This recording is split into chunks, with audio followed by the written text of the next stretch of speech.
Hello Shafi sir. Hi Nagaraju గారు. చాలా మందిలో మనం చూస్తూ ఉంటాం, ఏమైనా మనం కూడా సఫర్ అవుతున్నటువంటి సందర్భాలు ఎక్కువ చూస్తూ ఉంటాము. మన అనుకునేటువంటి వాళ్ళు ఏదైనా మోసం చేస్తే ఆ పెయిన్ తీసుకోవడానికి చాలా కష్టం అయిపోతూ ఉంటుంది. అదే బయటోడు చేశాడు అనుకోండి మోసం, కోపం ఎక్కువ వస్తుంది మనకి. అవును. ఈ రెండిటి మధ్య ఉండేటువంటి సైకాలజీ ఏంటి, ఎందుకు అంతలా సఫర్ అయిపోతూ ఉంటాం మనం? చాలా ఇంపార్టెంట్ విషయం అండి మీరు చెప్పింది.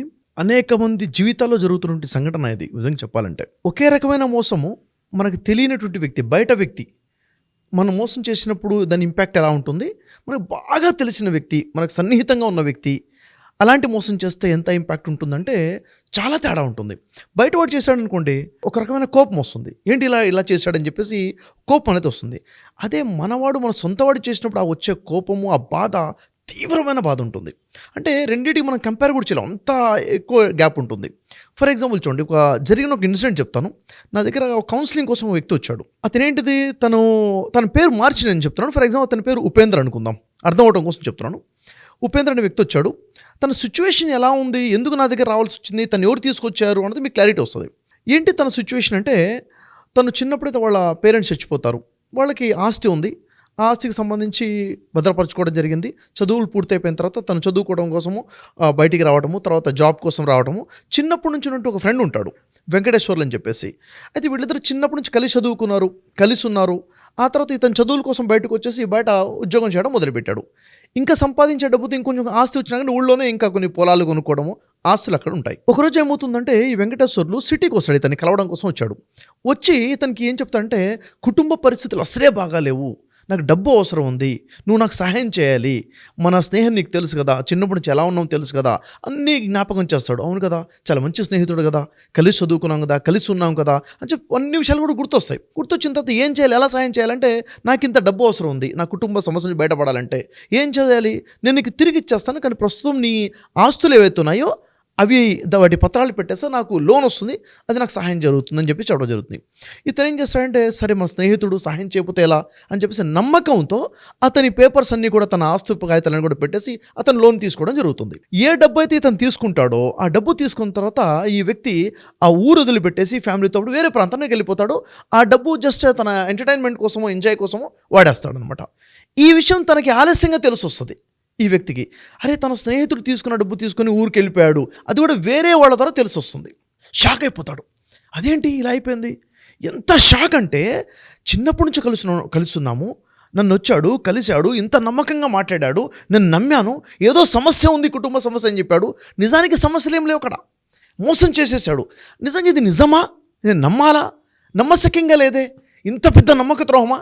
కనీసం ఆ వ్యక్తి వచ్చి కలిసి చెప్పాడా ఏదైనా ఇలా జరిగిందని, అది కూడా అది వేరే వాళ్ళ ద్వారా తెలిసిపోయింది. ఇప్పుడు నేనేం చేయాలి, వీడిని వాడు పలకరించాలా అంటే, ఎలాంటి ట్రామాలోకి వెళ్ళిపోయాడంటే, ఆ పెయిన్ ఎంత డీప్గా వెళ్ళిపోయిందంటే, అసలు తన మీదే తన కాన్ఫిడెన్స్ లాస్ అయిపోయింది. నేను ఇంత పెద్ద తప్పు చేశాను, ఇలా నమ్మేశాను, నా నిర్ణయం తప్పు అయిపోయింది, అసలు ఇప్పుడు ఏం చేయాలి, ఇవన్నీ డౌట్స్లో తన ఎంత పెయిన్లోకి వెళ్ళిపోయాడంటే, జరిగిన సిచ్యువేషను తను ఒక రకమైన డిప్రెషన్లోకి వెళ్ళిపోవడం మొదలుపెట్టేశాడు. డిప్రెషన్లోకి వెళ్ళిపోయి రాత్రి నిద్ర దూరం అయిపోయింది, స్లీపింగ్ డిజార్డర్ వచ్చేసింది. ఒకటే ఆలోచన, ఇంత పెద్ద మోసం ఎలా జరిగింది. ఎందుకంటే ఇదే విషయం బయట వాళ్ళ ద్వారా జరిగింది అనుకోండి, అంత ఎమోషనల్ బాండింగ్ ఉండదు అక్కడ. బయట వాడితో చేస్తే ఒక కోపం వచ్చేస్తుంది. ఇక్కడ ఏమవుతుంది, అనేక రకాల ఎమోషన్స్ బాండింగ్ ఉంటాయి. ఒకళ్ళ మీద ఒకళ్ళకి రెస్పెక్ట్ ఉంటుంది, కమ్యూనికేషన్ ఉంది, ట్రస్ట్ బిల్డ్ అయి ఉంటుంది, అనేక రకాల ఎమోషన్స్ ఉన్నాయి ఇక్కడ. ఒకళ్ళ మీద ఒకళ్ళ డిపెండెన్సీ ఉంటుంది కదా. ఇవన్నీ కూడా, ఫ్రెండ్షిప్ అనేది ఒకటి ఉంది, పరిచయం ఉంది, చిన్నప్పుడు చూసిన ఒక బిహేవియర్ ఉంది, రకరకాల బిహేవియర్స్. ఇవన్నీ చూసిన తర్వాత ఒక బలమైన ట్రస్ట్ బిల్డ్ అవ్వడము, ఇది ఒకేసారి బ్రేక్ అయ్యేసరికి అసలు నమ్మే పరిస్థితి కూడా ఉండదన్నమాట. ఈ షాక్ బ్రెయిన్ కూడా యాక్సెప్ట్ చేయదు. సిచ్యువేషన్ ఎలా ఉంటుందంటే, మన లైఫ్లో ఏదైనా హ్యాపీ ఇన్సిడెంట్ జరిగిందనుకోండి, జరిగినప్పుడు హ్యాపీ హార్మోన్స్ రిలీజ్ అవుతాయి. ఆ హ్యాపీ హార్మోన్స్ యొక్క ప్రభావం మన మానసికంగా, శారీరకంగా ఉంటుంది, చాలా హెల్తీగా లీడ్ చేస్తాం. ఎప్పుడైతే ఇలాంటి ఇన్సిడెంట్ జరుగుతుందో, అప్పటివరకు మన బ్రెయిన్లో ఉన్న ప్రోగ్రామ్ ఏంటి, ఈ వ్యక్తి అంటే ఇతను మంచివాడు, నమ్మశక్యం, చిన్నప్పటి నుంచి ఉన్న స్నేహితుడు, ట్రస్ట్ వర్ది అన్న ఇమేజ్ ఉంది బ్రెయిన్లో. ఒకేసారి ఇది జరిగేసరికి షాక్ అయిపోయి బ్రెయిన్ కూడా యాక్సెప్ట్ చేయలేదు. ఇంత పెద్ద మోసమా అని చెప్పేసి. అప్పుడు బ్రెయిన్లో నుంచి హార్మోన్స్, కార్టిజోల్ లాంటి హార్మోన్స్ రిలీజ్ అవుతాయి. ఈ కార్టిజోల్ హార్మోన్స్ ఏంటంటే మనిషిని డిప్రెషన్లోకి తీసుకెళ్ళిపోతాయి, ఒక సాడ్నెస్లోకి తీసుకెళ్ళిపోతాయి, లోపల కుమిలిపోయే విధంగా తీసుకెళ్ళిపోతే సెల్ఫ్ డౌట్ వస్తుంది. నిజంగా చెప్పాలంటే ఆ సిచ్యువేషన్లోకి వ్యక్తి వెళ్ళిపోతాడు. వెళ్ళిపోయిన తర్వాత స్లీపింగ్ డిజార్డర్ వచ్చేసింది, ఫుడ్ డిజార్డర్ వచ్చేసింది, తింటాం మానేశాడు. చివరికి ఏమైపోయిందంటే తనకి బీపీ వచ్చేయడము, షుగర్ వచ్చేయడము, హార్మోన్ డిజార్డర్ వచ్చేయడము, కంప్లీట్గా డిప్రెషన్ మోడ్లోకి ఉన్నటువంటి సిచ్యువేషన్లో అతను నా దగ్గర తీసుకురావడం జరిగింది. సార్ రెస్పాన్సిబిలిటీ తీసుకొని మోసం చేయకుండా ఒక నిజాన్ని దాచాడు అనుకోవచ్చు కదా సార్, అంటే జనరల్గా ఆ స్టేట్ ఆఫ్ మైండ్లోకి ఎందుకు తీసుకోకూడదు? నిజానికి అతను రెస్పాన్సిబిలిటీయే తీసుకొని ఉన్నట్లయితే, రెస్పాన్సిబిలిటీయే తన దగ్గర ఉన్నట్లయితే ఉండి విషయం అంటే చెప్పేవాడు, డిస్కషన్ చేసేవాడు. ఖచ్చితంగా ఇలా జరిగింది, ఈ పరిస్థితిలో నాకు ఇలా చేయాల్సి వచ్చింది అని అర్థమయ్యేటట్టు చెప్పేవాడు.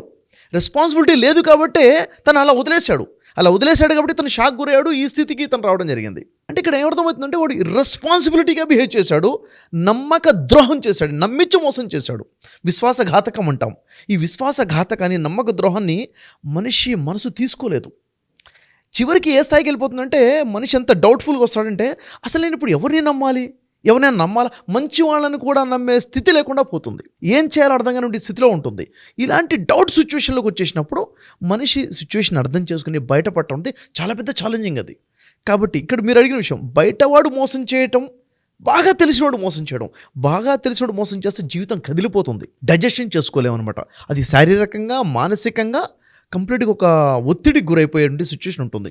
కాబట్టి ఈ సిచ్యువేషన్ ఇలాంటి ఎవరైతే గురైతే అలాంటి వారు ఖచ్చితంగా అనాలిసిస్ చేసుకొని ఎంత కాదైనా కానీ నేను సరిగా నిర్ణయం తీసుకోవడంలో లోపం జరిగింది, ఇతను మోసం చేశాడు, నమ్మక ద్రోహం చేశాడు, ఇతను బాధ్యతాయుతంగా లేడు అని ఐడెంటిఫై చేసిన తర్వాత ఇప్పుడు నెక్స్ట్ ఏం చేయాలి. ఇప్పుడు మనం అనుకున్న ఇన్సిడెంట్లో కూడాను అతను ఇంకా జీవితాంతం కష్టపడ్డా కానీ ఆస్తులు మళ్ళీ తిరిగి పొందలేని పరిస్థితి అనమాట. అంత ఆస్తులు లాస్ అయిపోయాడు, మరి తిరిగి రానటువంటి పరిస్థితి. ఇటు చూస్తే ఆస్తులు పోయాయి, ఇటు చూస్తే ఆరోగ్యం పోయింది, కాన్ఫిడెన్స్ పోయింది, రిలేషన్ పోయింది, నమ్మకమే లేకుండా పోయింది, హోప్ మీద, జీవితం మీద హోపే లేకుండా పోయింది. అదే కనుక ఇది ఎవడో తెలియనివాడు బయటోడు చేస్తే ఏం జరిగేది, వాడి మీద కోపం వచ్చేది, దాన్ని రివెంజ్ తీసుకోవాలని ఆలోచన వచ్చేది. ఇక్కడే మనవాడు ఏం చేయాలో అర్థం కాదు, ఎలా బిహేవ్ చేయాలో అర్థం కాదు, ఎందుకు ఇలా చేసాడో తెలియనటువంటి బాధ. అంటే బయట జరిగిన మోసం కన్నా లోపల జరిగినటువంటి బాధ చాలా డీప్ పెయిన్ ఉంటుంది. ఇది చాలామంది ఫేస్ చేస్తూ ఉంటాము. ఇది ఎందుకు ఇలా జరుగుతుందంటే ఒక వ్యక్తిని క్యాలిక్యులేట్ చేయడంలో, అర్థం చేసుకోవడంలో మేబీ ఒక లోపం కావచ్చు. చాలా పాజిటివ్ థింకర్స్ కొంతమంది ఉంటారు. అంటే పెద్దవాళ్ళు చెప్తారు కీడెంచి మేలెంచు అంటారు. ప్రతి దాన్ని కూడా రెండు రకాలుగా మనం చూడాలి. పాజిటివ్ ఏంటి, నెగిటివ్ ఏంటి చూసిన తర్వాత అడుగు వేయాలి. చాలామంది ఆలోచన అంటే ఓన్లీ పాజిటివ్ చూస్తారు, నెగిటివ్ కోణం చూడటం అసలు అలవాటు ఉండదు. అంటే అసలు కీడెంచి మేలుంచి అన్న కాన్సెప్టే ఉండదు. అలాంటి వాళ్ళు ఇలా మోసపోయే అవకాశం చాలా ఎక్కువగా ఉంటాయి. బెనిఫిట్ ఆఫ్ డౌట్ అనేది డెఫినెట్గా ఉండాలంటారు. ఖచ్చితంగా బెనిఫిట్ ఆఫ్ డౌట్ ఉండాలి. ఎందుకంటే బెనిఫిట్ ఆఫ్ డౌట్ ఉంటే మనం అప్రమత్తంగా ఉండే అవకాశం ఉంటుంది, రాంగ్ స్టెప్స్ పడకుండా ఉంటాయి. దీనికి ఒక చిన్న డిఫరెన్స్ ఉంటుంది. బయటోడు మోసం చేస్తే బుద్ధితో ఆలోచిస్తాం, అందుకే కోపం వస్తుంది. సొంతోడు మోసం చేస్తే మనసుతో ఆలోచిస్తాము, అందుకే బాధ ఎక్కువ ఉంటుంది. ఇప్పటికీ ఇటువంటి మోసాల నుంచి బయటపడకుండా జీవితాన్ని స్పాయిల్ చేసుకునేటువంటి వాళ్ళు చాలామంది ఉన్నారు. మిమ్మల్ని అప్రోచ్ అవ్వచ్చా? తప్పకుండా అప్రోచ్ అవ్వచ్చండి. ఎందుకంటే జరిగిన నష్టం ఒకటి ఉంటుంది, దాని యొక్క ఇంపాక్ట్ అంతకన్నా ఎక్కువ నష్టం ఉంటుంది, దాని ప్రభావం. ఆ ప్రభావంతో వచ్చే అతిపెద్ద నష్టం నుంచి బయటపడాలంటే ఖచ్చితంగా ఎలా ఆలోచించాలి, ఎలా నిర్ణయాలు తీసుకోవాలి, ఇప్పుడు ఈ ప్రాబ్లం నుంచి బయటికి ఎలా రావాలి, లెసన్స్ ఏంటి, ఒక అనాలిసిస్ కోసం ఖచ్చితంగా కలవచ్చు. ఎందుకంటే ఇలాంటి సిచ్యువేషన్లో మనము మన చుట్టుపక్కల వాళ్ళతో మనం డిస్కషన్ చేస్తుంటే వాళ్ళు చెప్పే మాట ఇంకా కుమిలిపోతాం, మనం ఇంకో లాస్ అయిపోతాం. అలా కాదు, అక్కడ నుంచి ఎలా కన్స్ట్రక్ట్ చేసుకుంటూ రావాలి, మన థాట్ని మనం ఎలా బిల్డ్ చేసుకుంటూ రావాలని చాలా ఇంపార్టెంట్. సరైన టైంలో అక్కడ కౌన్సిలింగ్ అవసరం వాళ్ళకి. ఖచ్చితంగా అలాంటప్పుడు అప్రోచ్ అవ్వచ్చు, మన వాళ్ళకి సరైన కౌన్సిలింగ్ ఇవ్వచ్చు మన వాళ్ళకి. సో అది అండ్ ఎప్పుడైనా మీరు మోసపోయాను, దాని నుంచి బయటపడలేకపోతున్నాను అని కనుక మీకు అనిపిస్తే, మోసాల్లో కూడా చాలా టైప్స్ ఉంటాయి కదా. రిలేషన్షిప్లో మోసం జరగవచ్చు, ఫ్రెండ్షిప్లో మోసం జరగవచ్చు, పార్ట్నర్షిప్లో మోసం జరగవచ్చు. కొన్నిసార్లు తెలియకుండానే ఫ్యామిలీలో కూడా మనం అవి చూస్తూ ఉంటాము, రేర్ కేసెస్లో. ఎప్పటికీ కూడా ఒక మనిషి బయటపడాలి అని అంటే ప్రతి మనిషికి లోపల బెనిఫిట్ ఆఫ్ డౌట్ అనేది డెఫినెట్గా ఉండాలి. ఒకవేళ అది లేదు అనుకున్నప్పుడు మనలో ఉండేటువంటి డిప్రెషన్, బాధ అవి ఎక్కువ అయిపోయేటప్పటికి ఒక మనిషి ఎక్స్ట్రీమ్ లెవెల్కి వెళ్ళిపోతూ ఉంటే సూసైడల్ థాట్ వరకు వెళ్ళిపోయే అవకాశం ఉంటుంది. లైఫ్ని చూసుకోలేరు. ఆ ప్రాసెస్లో కనుక మీకు ఉంది అనుకున్నప్పుడు షఫీ గారిని మీరు పర్సనల్గా అప్రోచ్ అవ్వాలి అనుకుంటే స్క్రీన్ మీద మీ కాంటాక్ట్ నెంబర్ కనిపిస్తుంది, దాన్ని మీరు కాల్ ఆర్ మెసేజ్ వాట్సాప్ చేసి వెంటనే అపాయింట్మెంట్ బుక్ చేసుకోవచ్చు. ఈ వీడియో లైక్ చేయండి, షేర్ మాత్రం తప్పకుండా చేయండి. ఇలాంటి మరిన్ని వీడియోస్ కోసం మా ఛానల్ ఫాలో అవ్వండి. Thank you so much Shafi గారు. థ్యాంక్ యూ మచ్ నాగరాజ్ గారు.